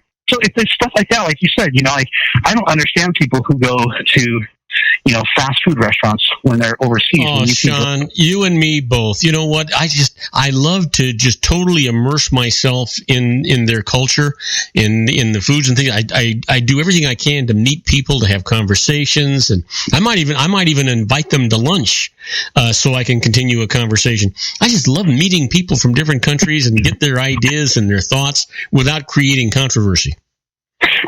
Matter of fact, the same trip, my buddy Ron. It's short, but it's funny. So we go out to dinner that night. I don't know if it was that night that we had the lunch or if it was another night, but I know it was the same trip. And we go to this nice little restaurant, and talking about being part of the culture. You want to kind of blend in and be who you are, but also kind of be part of their culture. And so he orders a steak, which is, of course, on the menu, so that's fine. He orders a steak, and then he tells the waitress that he wants his steak rare. Well, she has no idea what that word means, and he's trying to figure out, how do I tell her that I don't want it cooked too much? I want it cooked rare. And they kind of struggle for about a good 30 seconds, and he goes like this. He puts his finger up, kind of like hold on. He picks up his fork in one hand, his knife in the other hand. He stabs the fork down on the table like he's stabbing a piece of meat, and then he makes with his knife a motion like he's cutting. And as he's doing that, he goes, moo. And I think every single person in that restaurant busted up in laughter. It was one of the funniest things, but he got a steak back, and it was rare. It was perfect. It was exactly what he wanted. Well, it's interesting. I used to love to eat rare steaks as well. Now I like a medium rare, but I used to like a rare too. And I'd go to a restaurant, and they'd ask you, do you want it? I want a rare. Well, rare is a little bloody. I said, listen, I want it with 2 moos. When you throw that slab of meat on a frying pan, when it goes moo, turn it over. When it goes moo again, it's done. Yeah, that's exactly how I am. I'll return steaks, and I've done it several times. And I first couple times I probably felt bad, but after a while I'm like, I would tell the waiter, I go, I want it rare, extra rare, bloody rare, emphasis on the word rare. Yeah. And he'll go, okay, I got it. And then it'll come back medium or medium rare, and I'm going, this is not even close, man. Yeah, the dumb part about that is they can bring it back really rare, and if it's not right, they can always put more fire on it, but they can't take it away. Yeah, you can't uncook a steak, that's for sure. Yeah. So yeah, I still to this day love my steak really rare. So when you were in Denmark, did you go to Tivoli Gardens? I did not go to Tivoli Gardens. Oh, no. Man, did you miss out? Tivoli Gardens is the venue that Walt Disney went to that had him envision Disneyland. Oh, really? I did not know that. Disneyland was patterned after Tivoli Gardens, and what a beautiful, beautiful place that it is. And that was the idea where Walt Disney got his idea for Disneyland. Now, Disneyland, I mean, I suppose you can see the idea. They're not even remotely similar, but you can see the idea how it came from there. It's just really, really beautiful, beautiful place. So tell us about. So now I've been talking this whole time. Utah. We're in Copenhagen. We've gone from Iceland. We haven't traveled that far. We're in Copenhagen now. Tell us about Copenhagen, because obviously you saw parts that I didn't see. So tell us about Tivoli Gardens and Copenhagen. It's your turn now. Yeah, for Copenhagen, one of the best Chinese restaurants I ever went to in my life was at Copenhagen. The square where they have the city hall and the square, and the people kind of gather there. Mm-hmm. Okay, right across from that, there is this. It's like a. What would you call it? Well, it's a square. In up there is this 2-story building, and it's got like a veranda on it, and it's a Chinese restaurant. Well, I was with a friend of mine and his wife, and my wife Marlene and I were there, and we were hungry, and we thought, well, Chinese food in Copenhagen. Well, but how bad could it be, right? So we went there, up on the second floor, and it was the most magnificent 12-course Chinese meal I've ever had in my life. 12, like 2 more than 10. Wow. That's a lot of courses. Well, you know what? None of the courses were big. I hope not. But I mean, oh man, it was just unbelievable. And then if you go on the waterfront, and when people talk about Copenhagen, well, all they ever really see is the waterfront buildings. All the old buildings and the colors and the stuff there. But Copenhagen is just a magnificent city. Just in the antiques, just street after street after street. And of course, most of the streets in Copenhagen are walking streets. They don't have vehicles on them, and they're just wonderful. The thing that I still can picture to this day that absolutely struck me that we just don't have. There are parts maybe of the United States where you might see this, like maybe in Portland and maybe Boulder, and there might be some other like small secluded areas. Mm-hmm. But the massive, it's not a parking area where you park your bicycle. It is a parking lot full of bicycles. I mean, you'll walk in, there's 200 bicycles parked outside of a building. Oh, easy. Have you ever been to Amsterdam? No, I haven't. I've got to tell you, it's absolutely fantastic. But I had a chance to go and I turned it down. Bicyclers actually have the right of way over all vehicles. There are literally tens of thousands of them All the bikes look exactly the same, so if you steal one, no one would ever know it because it looks just like the other one. And if you get in front of the train station, there have got to be 30,000 bicycles and bike racks, and not one of them is locked. Yeah. Because everybody owns a bike. There's no reason to steal one. Yeah.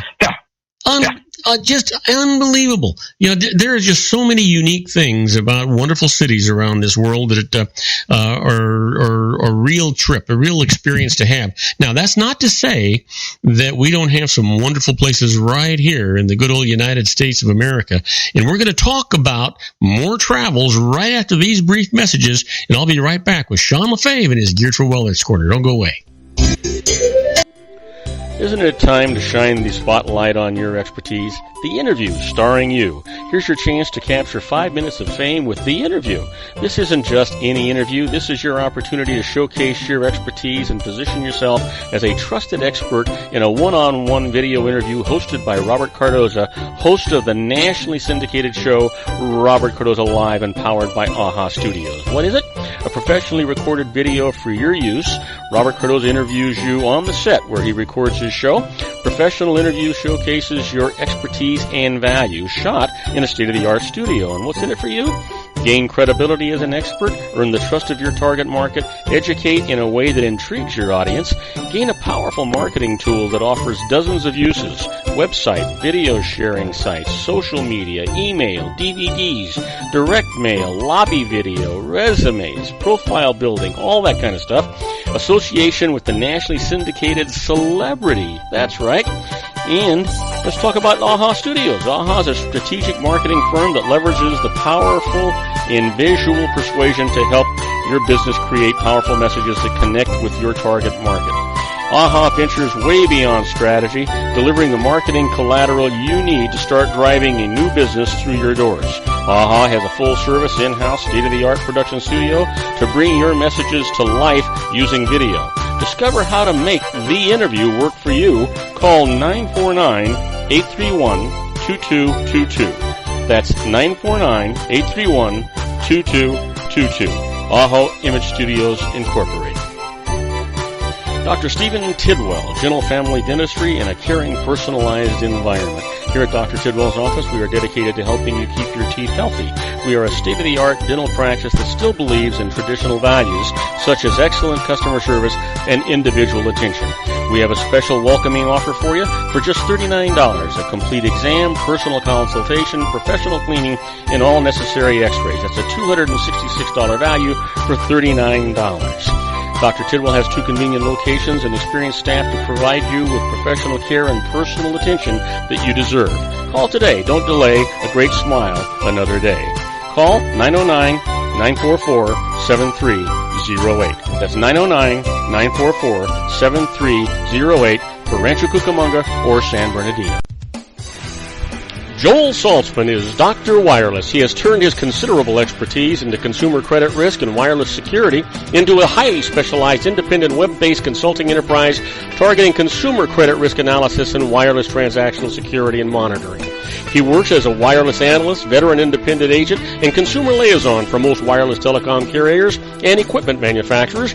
For more than 20 years, corporate and private clients and media audiences have counted on his unvarnished advice while weighing the technology, performance, and cost differences between Sprint, Nextel, AT&T, Verizon, and T-Mobile. Joel specializes in setting up mobile wireless hotspots to be used for disaster preparedness, business continuity, and mobile wireless merchant processing solutions. Call Dr. Wireless at 310-400-4900 or go to his webpage at drwireless.com. Again, call 310-400-4900 or his webpage at drwireless.com. You'll be glad you did. And now, back to our show. And I am Robert Cardoza. You're listening to Robert Cardoza Live on the street at the intersection of business and politics. And if you're listening on our global network, you know what? If you're in Madrid, Spain, it's 37 degrees and partly cloudy. Sean was talking about that earlier in the show. And if you're in Tokyo, Japan, it's 46 degrees and clear. You know what? We've got listeners all over this wonderful world, and we just this is our way of letting you know that we're thinking about you. You know what? Sean, you were asking me about places that I like to go, and I've been to Copenhagen Copenhagen a number of times.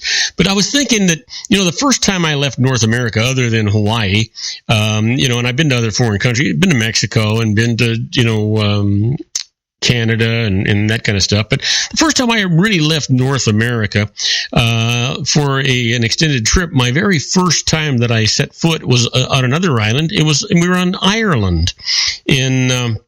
Man, what an experience that was. I found that the Irish people, they all treat you as though they've known you 100 years, all their lives. They're magnificent people. I remember we went to this one city, and we stopped off to pick up a new curling iron because the girls blew theirs apart, and so we went to this general store, and there were these two old ladies sitting by this pot stove, and I'm walking in, and my buddy Hal walks in, and he's got sunglasses on, and there's one old lady, and I mean she's 90 if she's a day old, right? And she looks at him and she says, "No, why would you be wearing sunglasses? It's raining outside, And he says, well, it's liquid sunshine. He's making a joke, right? And she says, well, we haven't had a good rain in 30 years over here. So this is just a nothing. So we get our thing, we do the thing, and so I'm thinking about Ireland and this magnificence. The people were just unbelievable. We were staying in castles and all over the place. And it reminded me of a story that I had heard when I was in Ireland. We were at this castle, Ashford Castle. In case you don't recognize that name, Ashford Castle. On the grounds behind it is this little house that was there, and that's where they filmed The Quiet Man with John Wayne and Maureen O'Hara. And so it was just a beautiful, beautiful village. Anyway, I was there and I heard this story. This Irishman tells me this story, and I thought it was magnificent, and it's certainly worth repeating right now. And he's talking about this Irishman that's walking down the sand on the coast, and he's walking around, and he sees this lamp, this kind of a lamp that's in the thing, and he kicks it, in the sand. Well, poof! Up comes this genie. And this genie is just thrilled to death to be out of this lamp. And the Irishman says, well, where'd you come from? He says, well, I came from the lamp. He says, and I'm proud I'm going to be able to grant you 3 wishes. And so what do you want? And he said, whoa, what do you mean 3 wishes? He says, yes, I will grant you 3 wishes. Once I've granted you 3 wishes, then I can go away and I'll be free from the lamp. And the Irishman says, well, I'm going to need to be thinking about this. And the genie says, no. Come on. Give me a wish. And the Irishman says, well, I need to think this. Let me think this over with a nice cold Guinness beer. And whop! A ice cold Guinness beer appears in his hands, and it's just magnificent. He's drinking this thing. He's just really loving it. And this genie saying, come on, get with it. Give me the other 2 wishes. And the Irishman says, no, wait, take my time. Let me be finishing my beer first. And the genie says, finishing your beer? You can't finish the beer. It's a magic beer. It never empties. And the Irishman says, never empties, does it? Well, I'll be taking 2 more of those.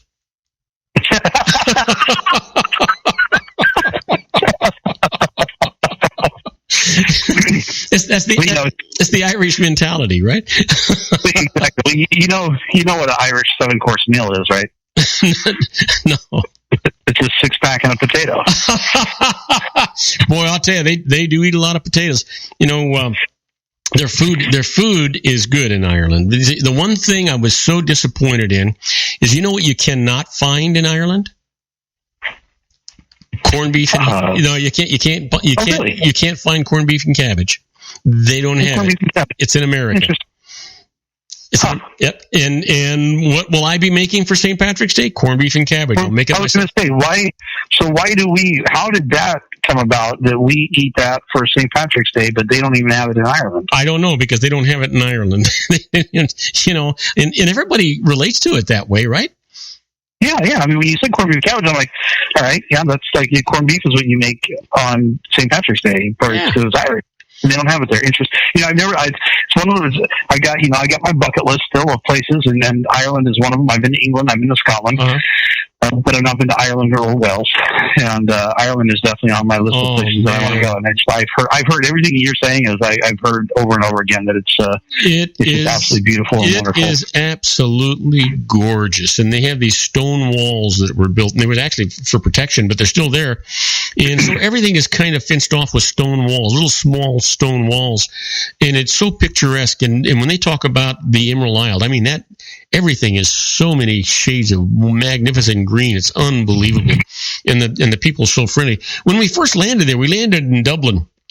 And Dublin is probably the most difficult city to get around in your life. I remember landing at the airport, and I told my buddy, "Hey, I'll get the car and you get the bags." Well, I got to the rental place, and I got the car, and I went out and got the car, and I get in the car, and I'm looking there, and there's no steering wheel. And I look to the other side of the car. Because it's on the wrong side. Yeah, it's on the other side. So I think, So I get over there, and I'm trying to acclimate myself to this thing, and I'm getting around to get the car over there. We put the bags and all the stuff in the car. And I'm having, if you're not accustomed to driving on the right-hand side of a car, it's terrifying. There's a learning curve to this.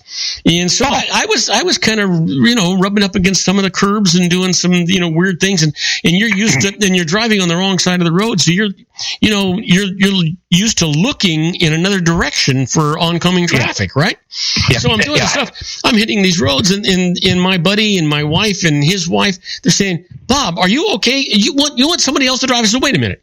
Have you never been to Disneyland on the Autopia? There's a learning experience to this thing. You just bump into things." And I finally did get the hang of it. But I told the people at the airport, the car rental place, I needed a map so I knew how to get around. I didn't even know how to get to the hotel we were going to stay at, right? You know what she gives me? She gives me this map. It's a McDonald's hamburger joint map. It's where all the different McDonald's hamburgers are in Ireland. And that's how I'm supposed to navigate myself into the city. Now, once you get into the city and you do find yourself, your hotel and stuff, the last thing you want to do is get back in your car because you are lost from the word go. But I can tell you this. When you're in Dublin, you can be on the same street, just going straight, and the street name changes every other block. It's unbelievable, but it is a magnificent country. And the city was great, and the food was terrific. We went to this place called Rosie O'Grady's. Let's see, what was it? And they did baptisms, weddings, and not funerals. They call it something else. Wakes. And so the four of us went there for dinner, right? And we go in and we walked over there. And because we were warned, if you plan on drinking anything for dinner, you better be walking. Don't take your car. And that was what the concierge at the hotel told us. So anyway, we walked to this Rosie O'Grady. Because the police are looking for a DU. Oh, yeah. Okay. Zero tolerance for drunks in Ireland. You wouldn't think so because of the reputation, but you can walk drunk. You just can't drive that way. Anyway, that almost leads me up to my Scotland story. But go ahead, keep finishing. So anyway, we go into Rosie O'Grady's, and we are immediately identified as four Americans, and so the lady at the front says, "Hey, listen, we're having a wedding. Would you like to join the wedding party?" I said, No. We don't want to horn in on something like that. We could never do that. Oh, no. And the new bride and groom come over, and they bring us in and make us their honored guests for the evening. They are dancing and they are drinking and they're feeding us. I never had such a ball in my entire life. I'm telling you, and this is just the nature of the Irish people. They have never, they may not have ever met you. You're just a friend they haven't met yet. Yeah, they don't know any strangers. No. It's unbelievable. Magnificent is what I would call it. Ireland was fantastic, and everywhere we went was fantastic. And it was just wonderful. It was just a real experience. In Scotland, the same way. And you've been to Scotland, you said, right? Yeah, Scotland is the same way. The people are super friendly. They in fact, we had we didn't walk into the wedding party, but we did walk into a pub, and we walked up, and my buddy Gary says, "Hi." First of all, we walk into the place, and it looks like a movie set. You know, there's like oak tables and chairs, and the oak bar, and there's brass everywhere, and there's these glasses hanging up. You know, and there's this. You know, Scotsmen are known to be big guys, and there's this huge, big Scotsman behind the bar. He's got his white apron on. He's got the big walrus mustache. I mean, he's like literally, seriously, like it felt like I walked into a movie set. Everything was perfect. A few guys over here, a few guys over there. You know, all sitting around drinking their beer, and we walk up to the bar, and my friend Gary says, "Hi, we're from out of town." Yeah, he knew that. He knew that immediately. This bartender stops. He's literally got a rag in his hand, and he's wiping out a beer mug as we're walking up there. He stops, and he looks us up and down. He goes, "Well, you could have fooled me." and of course, everybody in there starts laughing. And, you know, so we're asking, "Hey, where can we go to do this and that?" And he gives us, of course, over, some beer and some whiskey. You know, we get good directions from him. But yeah, everyone there in Scotland, I found to be the same as Ireland. They're friendly. They welcome you in. They're kind, and, you know, they don't judge you for being American. Matter of fact, they're kind of usually fascinated. I saw one of the places we were walking around, said the guy had a sign. He was like, it was in Edinburgh, Scotland. Oh, I loved Edinburgh. That was fantastic. Yeah. And he had a sign up. He was selling his, you know, souvenirs and trinkets and stuff. And he had a sign up that says, "English spoken here, American understood." Yeah. You know what? And it's interesting. Edinburgh, that's spelled Edinburgh. I don't understand how it got to be Edinburgh. And you go into the Old Town, and that's really intriguing to see that.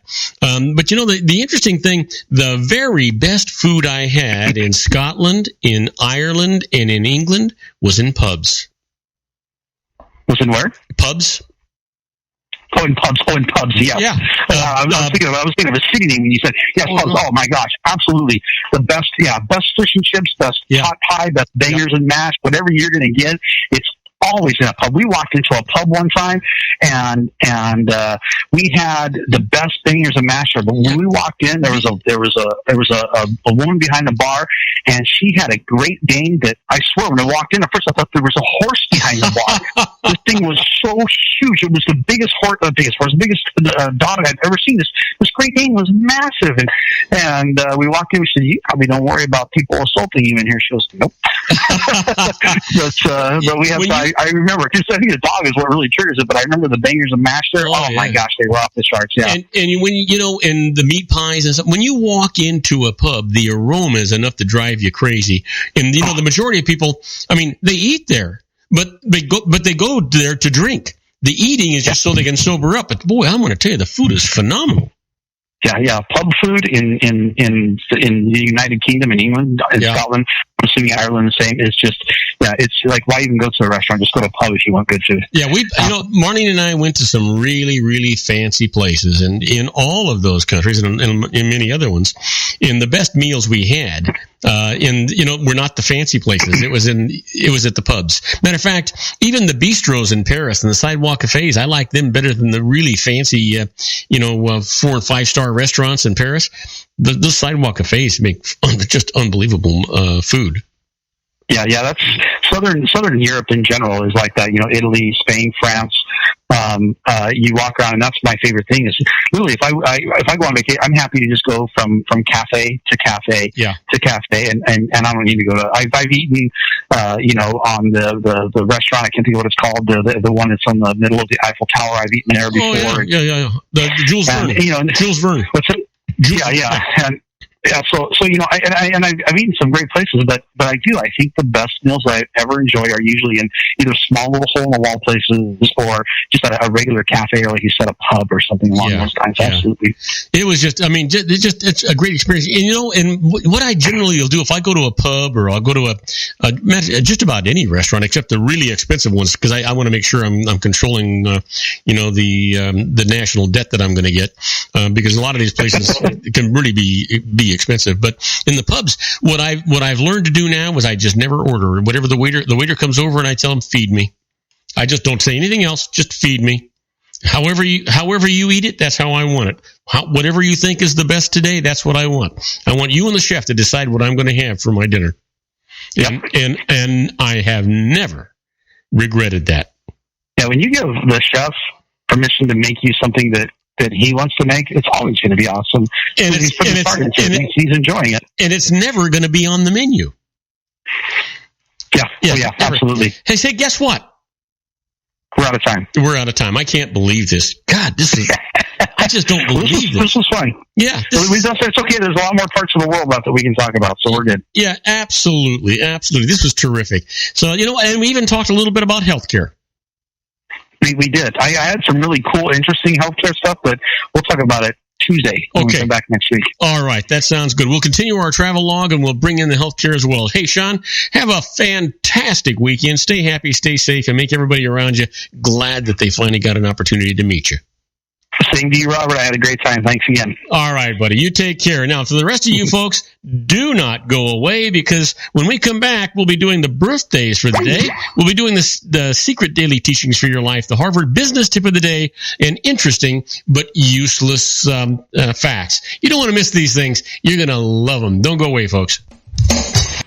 If you want to increase your client base and sales, then consider this, the Relationship Building Network at RBN. Given the current economic conditions and challenges, we all need to work smarter, make smarter decisions, invest our hard-earned dollars where it'll yield the best return for our investment. Many business professionals claim that the most effective networking group in Orange County is RBN. No other networking group or organization can offer what RBN offers. Make every year your best year. Join RBN and start reaping the benefits today. Nearly 3,000 businesses have joined RBN and experienced those benefits. Why join RBN? It's one group. It's one membership. It's no renewals. It's all through Orange County. RBN is a freestyle networking group. No mandatory attendance, no restrictions, no rules, and no penalties. Call them at 949-830-5776 or go to their website at rbninfo.com. That's 949-830-5776. If you've ever dreamed of having your own business to make your life secure, Water's Edge Wineries might be just the ticket. In 2004, their founder, Ken Lineberger, created the first winery franchise in California.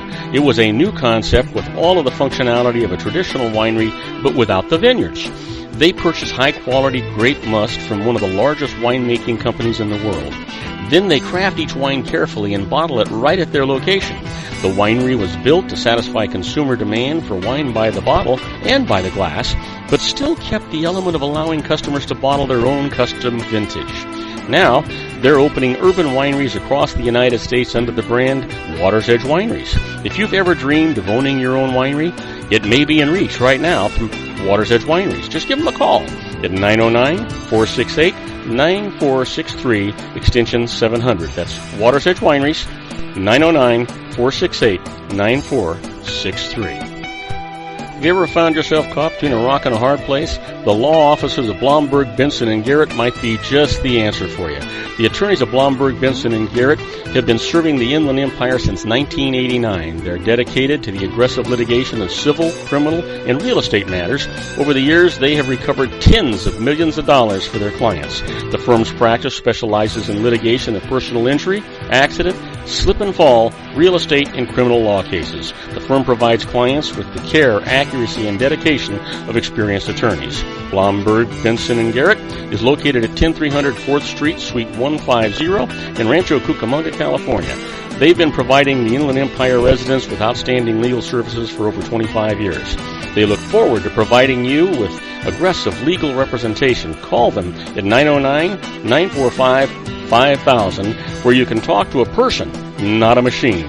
That's 909-945-5000, the law offices of Blomberg, Benson, and Garrett. And now let's get back to our show where we talk about politics, money, and you.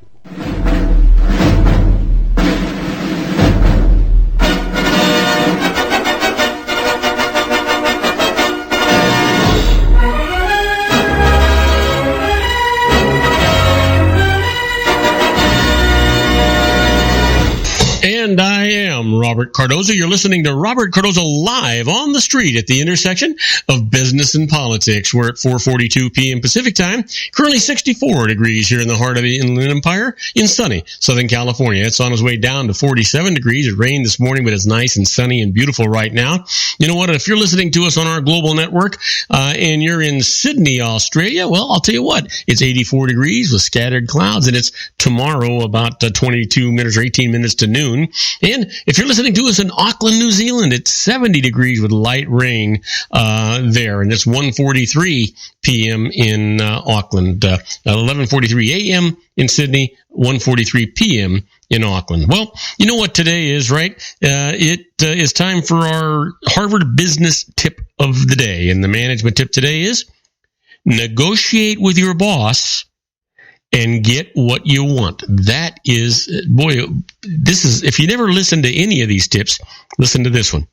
Whether you're seeking more money, higher status, increased visibility, additional resources, or more time off, you likely won't get it if you don't ask your boss for it. Now, make your request a win-win by using phrases that imply joint success, such as, how can we both do well here?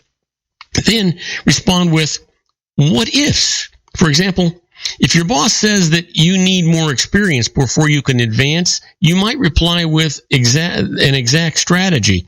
What if I take the lead on our communication strategy with the sales team? Or even if you get an initial no, you can still leave the negotiation with a small win that may put you on the path to an eventual yes. You have to put your best foot forward. You need to let them know what you want, and you need to be clear and concise and respectful when you do it. Absolutely respectful. You heard that, right? Well, let's talk about the secret daily teaching for your life. You hear me talk about it every day. You hear me say that it's all about a positive mental attitude. You know what? You do control your success or your failures, your riches and your poors, your income. You control your happiness or your sadness. You control how people feel around you. It's really up to you. You do it, and it's all about a positive mental attitude. So the secret today is when you focus your thoughts on something that you want and you hold that focus, you're in the moment summoning what you want with the mightiest power of the universe. And you just continue to concentrate that way. And one day you'll turn around. Yep. And it'll be there. Absolutely. Well, you know what today is. Today is Thursday, February the 18th, and it is somebody's birthday.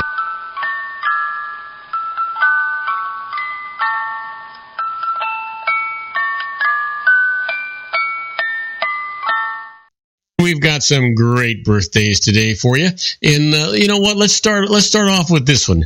This was a fella that was born in 1919, passed away in 2006, known as Curly and Duke in the City Slickers movies. You know what? Happy birthday, Jack Palance. And here's someone that we all know. She was born in 1933, an artist, a musician, an author, also known for her marriage to John Lennon. Happy birthday, Yoko Ono. And here's a guy, boy, I'll tell you what, everybody knows him. Born in 1954, an actor, a dancer, a singer who has twice been nominated for the Academy Award for Best Actor. Happy birthday, John Travolta. Yes, absolutely. And on February 18th, this man was born in 1965, a record producer, a rapper, an actor, and a founder of Aftermath. Happy birthday, Dr. Dre. Absolutely. Well, let's talk about what happened today in history. On February 18th, 1885, Mark Twain's Adventures of Huckleberry Finn is finally published. And in 1930, while studying photographs taken in January, Clyde Tombaugh discovers Pluto. And in 1954, the first church of Scientology is established in Los Angeles, California. Did you know that that's where it was actually established? And in 1977, the Space Shuttle Enterprise test vehicle is carried on its maiden flight sitting on top of a Boeing 747. Yep. Well, the quote for today comes from Sir Winston Churchill. And Winston says, "We make a living by what we get. We make a life by what we give." Give that some thought. That's That's profound. That's unbelievable, right? Well, let's talk about this. Let's talk about those interesting but useless, probably, facts would be the best way to say it, right? Did you know the world's largest four-faced clock sits atop the Allen Bradley plant in Milwaukee, Wisconsin? See, you thought it was going to be somewhere in Europe or something like that, right? Nope. How about this? Germany holds the title for most independent inventors to apply for patents. That's kind of interesting if you think about it. Yeah. Let's see here. How about this? You know, the system of democracy was introduced 2,500 years ago in Athens, Greece. Wow. Those Greeks certainly gave us a lot to do and a lot to think about, didn't they? Did you know the coconut is the largest seed in the world? It's a seed. Yeah. And a wind with a speed of 74 miles or more is designated a hurricane. Has to be 74 miles an hour or more. How about this? You know, Hang On Sloopy is the official rock song of Ohio. Did you know that? Well, let me give you another one here. It may take more than 2 days for a chick to break out of its shell. And you know what? You talk about working hard, that's it. They're working hard, right? Okay, let me leave you with this one. A single pond in Brazil can sustain a greater variety of fish than are found in all of Europe's rivers. Now that I find extremely interesting, if you think about it. Now, do not go away, because when we come back, I'm going to answer your emails. And my first email comes from Gabriel Kumbalscher from Poirier, California. He's asking about an audit redo. I'm going to talk to him all about that right after these brief messages. Do not go away. Isn't it time to shine the spotlight on your expertise? The Interview, starring you. Here's your chance to capture 5 minutes of fame with The Interview. This isn't just any interview. This is your opportunity to showcase your expertise and position yourself as a trusted expert in a one-on-one video interview hosted by Robert Cardoza, host of the nationally syndicated show Robert Cardoza Live and powered by AHA Studios. What is it? A professionally recorded video for your use. Robert Cardoza interviews you on the set where he records his show. Professional interview showcases your expertise and value, shot in a state-of-the-art studio. And what's in it for you?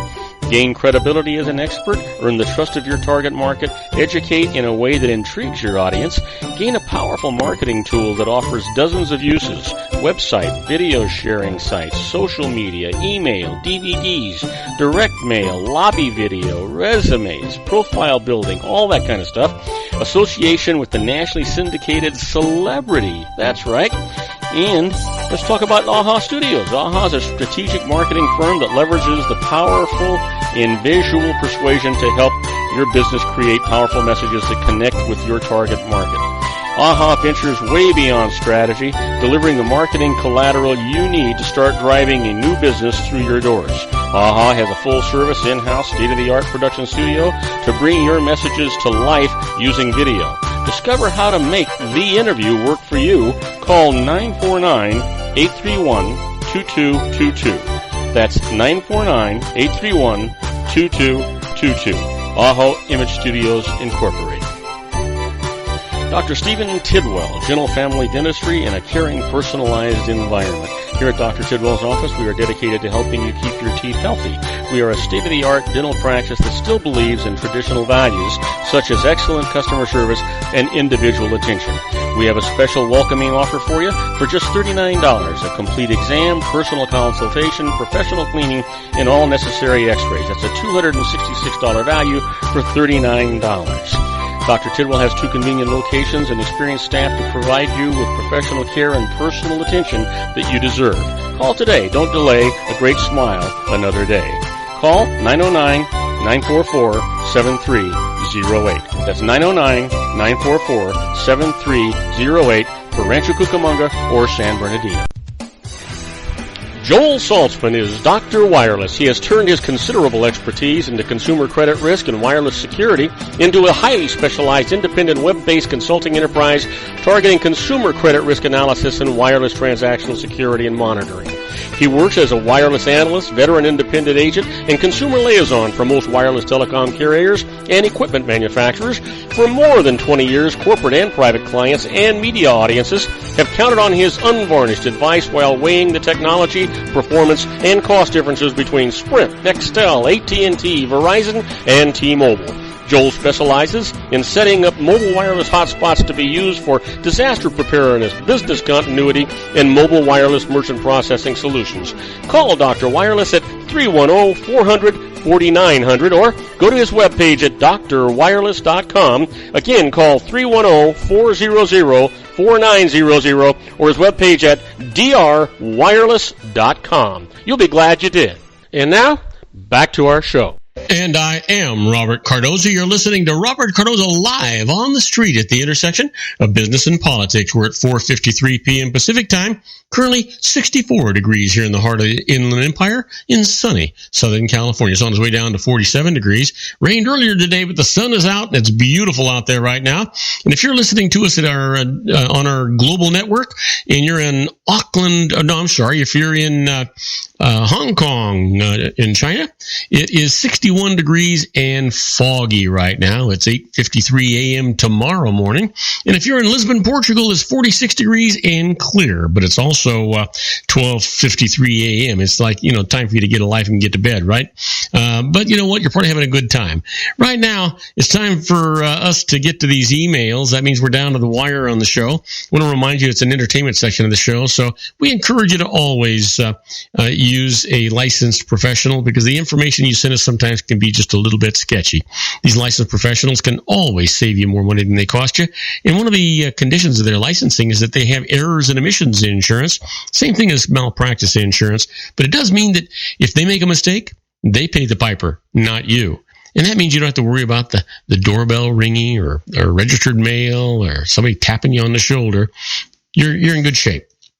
Well, our first email today comes from Gabriel Combalacher from Parlier, California, asking about an audit redo. It says, I just came through an IRS audit that resulted in a no change to my tax bill, and now I've already received another audit notice. Does this seem right? Is there any way to stop repeat audits like this one? Well, Gabriel, the tax code section 7605 says that the IRS cannot audit the same year twice unless it has a specific reason for doing so, such as new information indicating a possible tax liability that it lacked at the time of the first audit. And similarly, the IRS's own rules say that it will not audit an item on a return if the same item was audited on a return filed for either of the two prior years with a no change result, again, unless it has a specific reason for doing so. Now, your letter doesn't say whether you fit either of these situations, but if you do, you can call the IRS and ask it to discontinue the new audit, and it absolutely will. So just know that that's the case. Sometimes these things fall through the cracks. And sometimes you're targeted, so be careful. How about this one? This email comes from Yahya Corleone from Belfast, Maine, asking about tax withholding. It says, I'm still working while my spouse is retiring and about to start receiving both pension and Social Security benefits. It seems complicated to arrange separate tax withholding from both of them. So can I simply withhold the tax due on my spouse's retirement income from my own pay? Yahya, the answer to your question is yes, if you file a joint tax return with your spouse. Now, just file a new Form W-4 with your employer that elects to withhold sufficient tax from your pay to cover the joint tax liability. Now, wage withholding also can cover tax liabilities arising from other sources, such as investment income, if you wish. This can save the need for those quarterly estimated taxes to cover the tax on this kind of income as well. So kind of keep that in mind. Next email comes from Taylor Duncan from Covington, Kentucky. Says he won a TV and wants to know what the tax is. And writes, I won a flat screen TV as a prize, and Form 1099 reporting its value was sent to me and the IRS, but the value on the 1099 was the full manufacturer's suggested retail price, which is far more than the TV actually sells for in stores. This is unfair. Can I report a lower amount? Well, Taylor, Here you go. The answer is yes. The prize is taxable to you at its fair market value, which is the price at which it actually sells at retail. Now, if this is lower than the price reported on that 1099, you can report the lower amount on your tax return, but be careful. Expect the IRS's computers to catch the difference between the two amounts, and that the IRS is going to contact you to ask about that difference. So, for safety's sake, just document the lower value that you report with price advertisements from local retailers or the internet, and keep this proof in your tax files. That way, if the IRS then calls you, you should have no problem whatsoever with a case like that. There are other ways to handle it too, but you know what? I'd recommend that you talk to your tax advisor or that you're a professional before you try and get creative or go in any other directions that way. Now, my last email comes from Lexi Fraughton from New York, New York, and says, how about how whopping refunds actually hurt? And so she writes, the IRS has just announced that the average federal tax refund for last year so far tops $2,400, and that's up 4% from the previous year. This is good news for Uncle Sam, who effectively had a interest-free loan from taxpayers of $10 billion in refund money. Is it bad news for taxpayers who lost the use of that money? Well, you know what? Get it right this year. Review your income tax withholding and estimated tax payments for your 2016 year, and do it now. Adjust the payments so that you come closer to the breaking even when you file your tax return in 2017 for 2016, and that'll take care of all of those problems for you, and you'll be glad that you did it that way. Now, I want to remind all of you to get our app. It's absolutely free. Go to the Apple Store and search Robert Cardoza Live, and it's absolutely free for all Apple products, and you can get it there. You can listen to our show. There'll be a little flag that says live if we're broadcasting live. Otherwise, all the archive shows are there. And if you just click on the information, it'll tell you what that particular show is all about. If you have an Android or Windows product, go to googleplay.com and do the same search, Robert Cardoza Live, and the app is right there. Download it. It's absolutely free. Best way to listen to our show. And if we're broadcasting live, you can actually chat with us during the show, and we'd love to have you do that too. Now, on my next show, John Matthews, Joe Hakos, and we're going to be talking politics on our simulcast of the Conservative Syndicate, and I'm going to be talking law and the ramifications of nominating a replacement for the late Justice Antonin Scalia with Corey Freeberg. Please tell all your friends about my show here on the RLC Broadcasting Network. That's our show for today. Beginning today, treat everyone you meet as if they were going to be dead by midnight. Extend them all the care, kindness, and understanding that you can muster. Your life will never be the same again. So many of our dreams at first seem impossible, then they seem improbable, and then when we summon the will, they soon become inevitable. You know, the real secret of happiness is to make others believe that they're the cause of it. Robert Cardoza Live is brought to you by blogtalkradio.com every Monday through Friday from 4 p.m. to 6 p.m. Pacific Time. Now, go out and make it a great day. Your host has been Robert Cardoza, the technical advisor, Matchstick Digital, and your executive producer, also Robert Cardoza.